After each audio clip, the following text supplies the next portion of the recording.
आतंकी ने श्रीनगर के बाजार में सरेआम सब इंस्पेक्टर को 2 गोली मारी। आतंकी घटनाओं पर नहीं लग रहा विराम। नहीं छिपेंगे कोरोना से मौत के आंकड़े, डेथ सर्टिफिकेट पर होगा कोरोना से मौत का जिक्र। सुप्रीम कोर्ट की सख्ती के 10 दिन बाद सरकार ने जारी की गाइडलाइन। गुजरात में चुनाव से दरक रही भाजपा की जमीन, सत्ता विरोधी लहर पार्टी के लिए बन रही मुसीबत। मानसून बना मुसीबत, बारिश के चलते जगह जगह लैंडस्लाइड, संजौली और विकासनगर में रोड हुए बंद। और उत्तराखंड में लोक नीति पर चर्चा, पार्टी ने कहा 2022 में जन जन की आवाज होगी लोक नीति।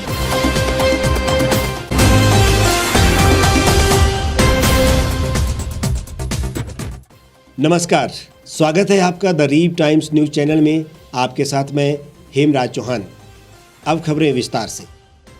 जम्मू कश्मीर के श्रीनगर में रविवार को एक आतंकी ने पुलिसकर्मी को बीच बाजार गोली मार दी। पुराने श्रीनगर के खानियार इलाके में हुई इस आतंकी घटना में पुलिसकर्मी अरशीद अहमद मीर की मौत हो गई है।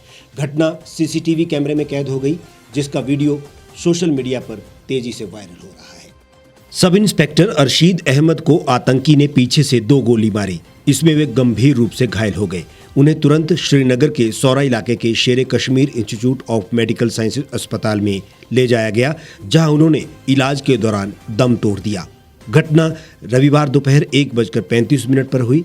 अरशीद उत्तरी कश्मीर के कुपवाड़ा जिले के रहने वाले थे। वे खानियार थाने में तैनात थे। पुलिस इस इलाके को सील कर सर्च ऑपरेशन चला रही है।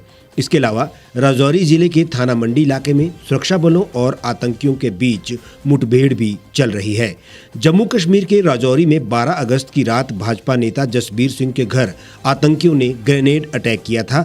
इस हमले में जसबीर और उनके 4 परिजन गंभीर रूप से घायल हुए थे। सबसे दुखद बात ये हुई थी कि इस हमले में 2 साल के वीर सिंह की जान चली गई। अस्पताल में भर्ती जसबीर काफी देर तक नहीं बता पाए कि वीर अब इस दुनिया में नहीं है। कश्मीर में आतंकी घटनाओं पर लगाम नहीं लग रही है। आए दिन ये घटनाएं इस बात का सबूत तो है ही कि अभी बहुत कुछ योजनाबद्ध तरीके से किया जाना बाकी है। लोगों का विश्वास जीतने का सफल प्रयास सरकार कर रही है, लेकिन पाकिस्तान समर्थित आतंकवाद रुकने का नाम नहीं ले रहा है। अब कोरोना से जान गंवाने वाले लोगों के डेथ सर्टिफिकेट पर इसे मौत के कारण के तौर पर दर्ज किया जाएगा। ये जानकारी केंद्र सरकार ने सुप्रीम कोर्ट को दी है। सरकार ने बताया कि स्वास्थ्य मंत्रालय और Indian council of medical research ने नई गाइडलाइन तैयार की है, जिसके तहत कोरोना से संबंधित मौतों में आधिकारिक डॉक्यूमेंट जारी किया जाएगा। सुप्रीम कोर्ट की तरफ से इस मामले में सख्ती दिखाए जाने के 10 दिन बाद सरकार ने ये गाइडलाइंस जारी कर दी है।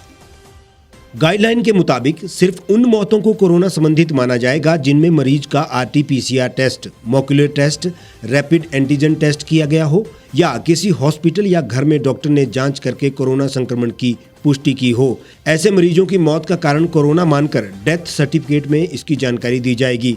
जहर खाने, आत्महत्या और हत्या और एक्सीडेंट समेत दूसरे कारणों से होने वाली मौतों को कोरोना संबंधित मौत नहीं माना जाएगा, चाहे मरने वाला व्यक्ति कोरोना संक्रमित ही क्यों ना हो।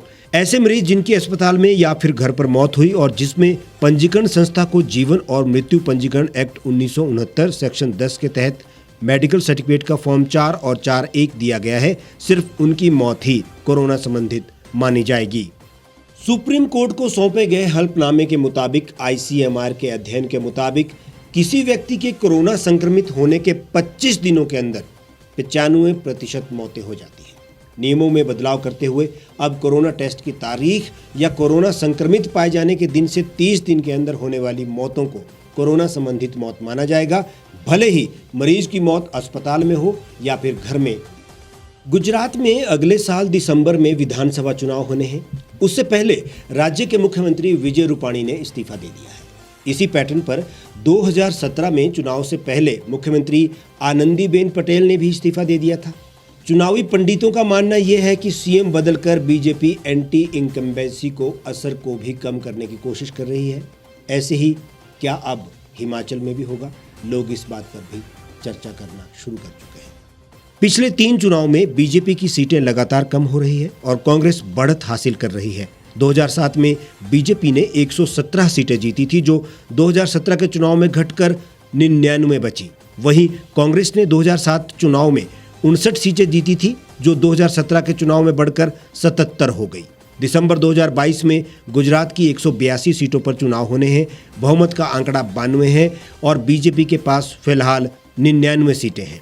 पार्टी ने 2017 विधानसभा चुनाव में 16 सीटों पर 5000 से कम वोट के अंतर से जीत दर्ज की थी। अगर इस बार एंटी इनकम्बेंसी की वजह से बीजेपी की 16 सीटें भी कम हो जाती है तो उनकी संख्या 83 बचेगी। इसी तरह 32 ऐसी सीटें हैं जहां तीसरे नंबर वाले प्रत्याशी को मिले वोट जीत हार के अंतर से ज्यादा है। ऐसी 18 सीटों पर बीजेपी जीती है। ऐसे में 18 सीटें भी कम होती है तो पार्टी का आंकड़ा 81 सीट बचेगा। ऐसे में बीजेपी बहुमत के आंकड़े से दूर रह जाएगी और गुजरात में बना पार्टी का किला ढह सकता है। यहाँ मजेदार बात यह है कि पीएम मोदी का डर कह लो या फिर मजबूरी, देश में मुख्यमंत्री को बदलने की मुहिम जनता हित में ही है। यही दस्तूर सभी को राज्य में भी निभाना चाहिए ताकि किसी भी माननीय की मनमानी पर अंकुश लग सके और वो ये सोच ले कि जनता के हित में नहीं चले तो कुर्सी और पद दोनों जा सकते हैं। ये डर बीजेपी का भी वाजिब है। और अब बात मौसम की करें तो भारी बारिश से शहर में लोगों को मुश्किलों का सामना करना पड़ रहा है। संजौली और विकासनगर में भूस्खलन होने के कारण रोड बंद है। इससे लोगों को आवाजाही में दिक्कत का सामना करना पड़ा। इसी तरह कई जगहों पर पेड़ भी गिरे हैं। शिमला में पिछले 2 दिनों से लगातार बारिश हो रही है, जिससे जगह जगह पर लैंडस्लाइड होने की घटनाएं बढ़ रही हैं। शहर में पीने के पानी की आपूर्ति में भी किल्लत देखी जा रही है। वहीं मौसम विभाग की ओर से आगामी दिनों में भी येलो अलर्ट जारी किया गया है। ऐसे में अगर बारिश होती है तो नुकसान की आशंका रहेगी।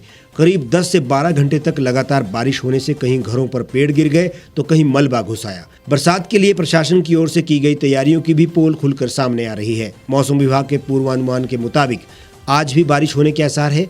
ऐसे में लोगों की मुसीबतें आने वाले दिनों में भी कम नहीं होने वाली है। बारिश के चलते पहाड़ी से सड़क पर मलबा आने से ब्रॉकहॉर्स्ट विकासनगर मार्ग पर आवाजाही प्रभावित हो गई। इस वजह से यातायात के लिए ये मार्ग फिलहाल बंद है। संजौली कॉलेज के पास भी एक बड़ा पेड़ सड़क पर गिरा है, जिससे कि यहाँ यातायात पूरी तरह से प्रभावित रहा। वहीं पेड़ की चपेट में सड़क किनारे खड़ा एक टिप्पर भी आया, जिससे उसे खासा नुकसान पहुंचा। 2 दिन से हो रही तेज बारिश के कारण शहर में पानी की सप्लाई सुचारू नहीं हो पा रही है। रविवार को भी शहर में करीब 60 लाख लीटर पानी की सप्लाई कम आई। शहर में 45 की जगह 39 MLD पानी ही पहुंचा। इसमें गिरी योजना से करीब 5 MLD पानी की लिफ्टिंग कम हुई। इससे शहर में कुछ एरिया में पानी की सप्लाई नहीं दी जा सकी।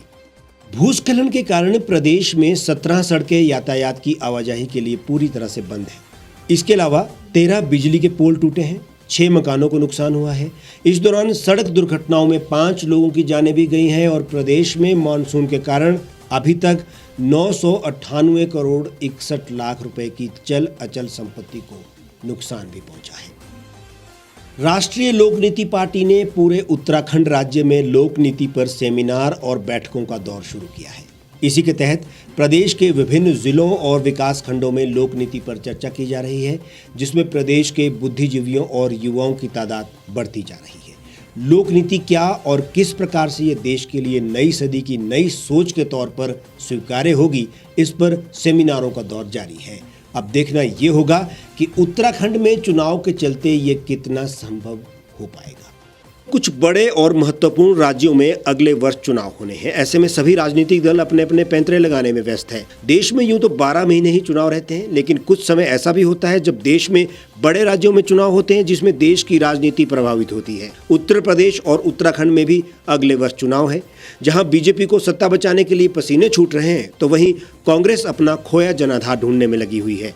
ऐसे में देश में एक नई राजनीतिक दल राष्ट्रीय लोक नीति पार्टी अपनी नई सदी के नए नेतृत्व नारे के साथ देश भर में लोक नीति पर चर्चा कर रही है। दावा यह है कि लोग अब उकता गए हैं।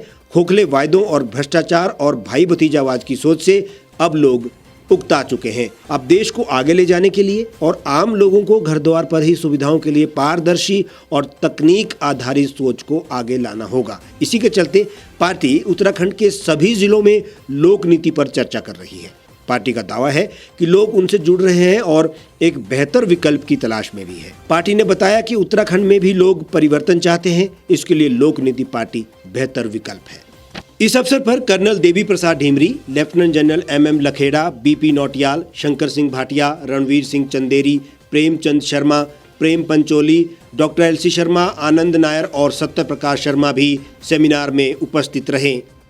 पार्टी कुछ भी दावे करे, गेंद हमेशा जनता के पाले में ही रहती है। जनता का गोल किसी गोलकीपर से नहीं रुक सकता है। लोक नीति पार्टी जी जान तो लगा रही है, लेकिन दो दलों के बीच में जनता की जो सोच बटी हुई है, क्या उसे लोक नीति पार्टी अपनी ओर मोड़ पाएगी, ये अभी देखना होगा।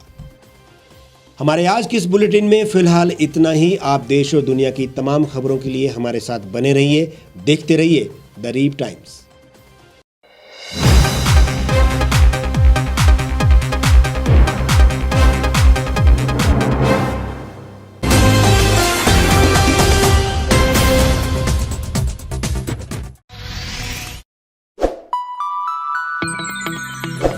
खबरों में बने रहने के लिए सब्सक्राइब करें द रीव टाइम्स, लाइक और शेयर करना ना भूलें।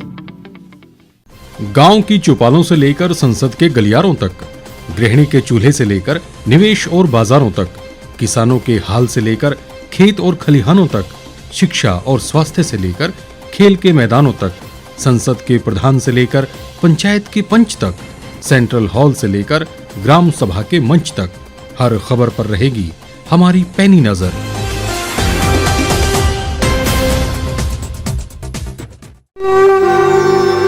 भारतवर्ष, जिसे आप दशकों से सुनते आए हैं कि सोने की चिड़िया थी। इसके पंख पहले मुगलों ने कुतरे, फिर अंग्रेजों ने, और आज राजनीतिक प्राणी कोई कोर कसर नहीं छोड़ रहे।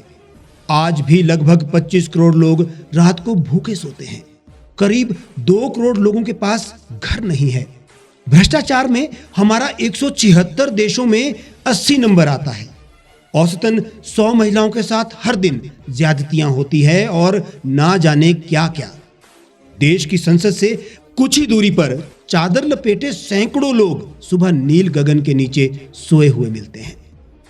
क्या आप एक ऐसे भारत की परिकल्पना नहीं करना चाहेंगे जहां कुछ ऐसा किया जाए कि 1 वर्ष के भीतर देश में कोई भिखारी या लाचार भी आश्रयहीन न रहे? लोगों को सभी सरकारी सेवाएं घर द्वार पर ही प्रदान की जाएं, ताकि दफ्तर या कर्मचारी के चक्कर ना काटने पड़े। भ्रष्टाचार जड़ से समाप्त हो जाएगा। सेवा प्रदाताओं की पब्लिक रेटिंग यानी जनाकलन और तकनीक द्वारा अपराधों का शून्यकरण किया जाए। स्वास्थ्य और आधारभूत शिक्षा सभी के लिए समान गुणवत्ता के साथ निःशुल्क प्राप्त हो, और भी बहुत कुछ। यदि आप इस पवित्र राष्ट्र निर्माण यज्ञ का हिस्सा बनना चाहते हैं तो आज ही राष्ट्रीय लोक नीति पार्टी से जुड़ें। अब देश राजनीति से नहीं, लोक नीति से चलेगा। विजिट करें वेबसाइट rashtriyalokniti.org।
एक छत के नीचे सुविधाओं का अब उठाएं लाभ। रीव ई मार्ट में अब पाएं अपनी रसोई के लिए गुणवत्ता और सस्ते दामों पर राशन सामग्री। दालें हो या हो मसाले, आपका किचन ई मार्ट संभाले। उच्च गुणवत्ता और दामों में बेहतरीन रीव ई मार्ट में पधारें और पाएं अपनी पसंद के सभी उत्पाद, या फिर करें ऑनलाइन ऑर्डर और पाएं घर द्वार पर ही सुविधा। आज ही संपर्क करें फोन नंबर 8219694079 पर, बाईपास रोड, शनान, संजौली, शिमला।